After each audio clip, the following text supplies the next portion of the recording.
ربیع الاول میں میلاد مناتے ہیں اور شیخ عبد القادر جیلانی کی 11ویں کرتے ہیں. اسی طریقے سے اولیاء کرام بزرگوں کا درگاہ بناتے ہیں، مزار بناتے ہیں، چادر چڑھاتے ہیں، پھول چڑھاتے ہیں، وہاں جا کے نظر و نیاز پیش کرتے ہیں، وہاں جا کر کے لوگ وہاں جا کے دھاگے باندھتے ہیں، وہاں سے جا کر کے دھاگا لے کر کے آ کر دھاگے گلے میں، ہاتھ میں، پاؤں میں دھاگے باندھتے ہیں. اسی طریقے سے رجب کے کنڈے مناتے ہیں، شب برات مناتے ہیں. یہ ساری چیزیں اسلام نہیں ہے. وہ اسلام نہیں ہے جو اسلام قرآن میں آیا ہے، جو اسلام رسول صلی اللہ علیہ وسلم بتایا ہے. لوگوں نے ایجاد کر کے بنا کے اس کو اسلام کے ساتھ جوڑ دیا. صلی اللہ علیہ وسلم کے پیارے دیوانوں، اللہ اکبر.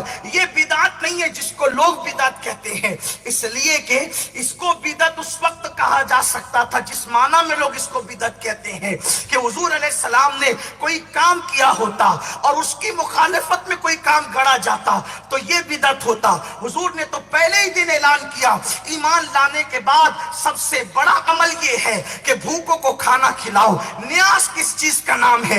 بھوکوں کو کھلانے کا نام ہی تو نیاز ہے. اب آپ اس کو بدعت کہتے ہیں جبکہ بخاری مسلم میں اس کے حوالے موجود ہے، حضور کی زندگی میں اس کے حوالے موجود ہے، بلکہ اس پر نیکیوں کی بشارتیں موجود ہیں. آپ چادر چڑھانے کو بدعت کہتے ہیں جبکہ مسلم شریف میں موجود ہے حضور علیہ السلام کی مزار بنی تو سب سے پہلی چادر صحابہ کرام نے چڑھائی. لال رنگ کی گوٹ والی چادر، قطیفۃ الحمرا کہا ہے صحابہ نے کہ وہ لال رنگ کی حمرا کو میں نے جب لغت میں دیکھا تو پتا چلا کہ بردہ کو بھی چادر کہتے ہیں اور قطیفہ کو بھی چادر کہتے ہیں، لیکن دونوں میں فرق کیا ہے؟ جو بردہ ہوتی ہے وہ خالص چادر ہوتی ہے اور قطیفہ اس کو کہا گیا ہے لغت کے اندر جس میں ہینڈ ورک کیا ہوتا ہے. تو صحابہ کرام نے خالص چادر نہیں چڑھائی بلکہ جس پہ ورک کیا گیا تھا وہ چادر رسول اللہ کے مزار پہ چڑھائی.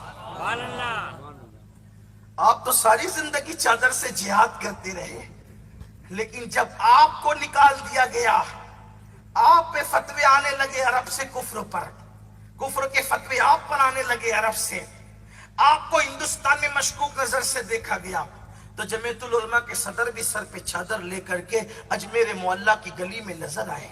میں نے سوچا مدنی صاحب آپ چادر تو سارے آپ کے ابا دادا پر دادا سبھی تو رد کرتے تھے چادروں کا، یہ شرک ہے، غیر اللہ کی تعظیم حرام ہے اور کفر ہے. مدنی صاحب آپ کیسے؟ اور یہ بھی کون سے مدنی ہیں؟ یہ مدن پورہ والے مدنی ہیں. ہاں یہ ہمارے یہاں مدینے والا مدنی ہے، یہ مدن پورے والے مدنی ہے. ٹانڈا کے رہنے والے مدن پورہ کی بستی میں رہنے سے اپنے آپ کو مدنی کہتے ہیں. شاید آپ کو اس کا علم نہیں ہوگا. ہاں ٹانڈا کے رہنے والے ہیں، مدن پورہ کی بستی میں رہنے کی بنیاد، یہ مدن پورہ کی بنیاد پر مدنی ہے. مدینے کی بنیاد پہ یہ کہاں مدنی ہو سکتے ہیں؟ اور مدنی صاحب جو مدن پورہ والے ہیں وہ سر پہ چادر لے کر نظر. ہم نے کہا مدنی صاحب آپ کب سے چادر لے کر جا رہے ہیں؟ وہ کہا کہ نہیں ہم بھی چشتی ہیں. کافی 100 سال سے کیوں لڑ رہے تھے؟ وہ فتویٰ صحیح تھا، وہ فتویٰ صحیح تھا یا یہ فتویٰ صحیح ہے؟ یا تو تم کل صحیح تھے یا تو تم آج صحیح ہو. اب بتاؤ جو قبروں میں چلے گئے ولیوں کی توہین کرتی وہ صحیح تھے یا تم صحیح ہو؟ تو پتا چلا جن کے وہ صحیح ہے. یہ سنیوں کی بات ہے. ابو بکر جو کہتے تھے آج کا سنی بھی وہی کہتا ہے. 14 صدیاں بیت گئی، سنی کی بولی نہیں بدلی، اس لیے کہ ہمارا مسلک ہے تیرے غلاموں کا نقش قدم ہے راہ خدا. یہ کیا بیٹھ سکے، وہ کیا بیٹھ سکے جو یہ سراغ لے کے چلے. لحد میں عشق رخ شاہ کا داغ لے کے چلے، اندھیری رات سنی تھی چراغ لے کے چلے.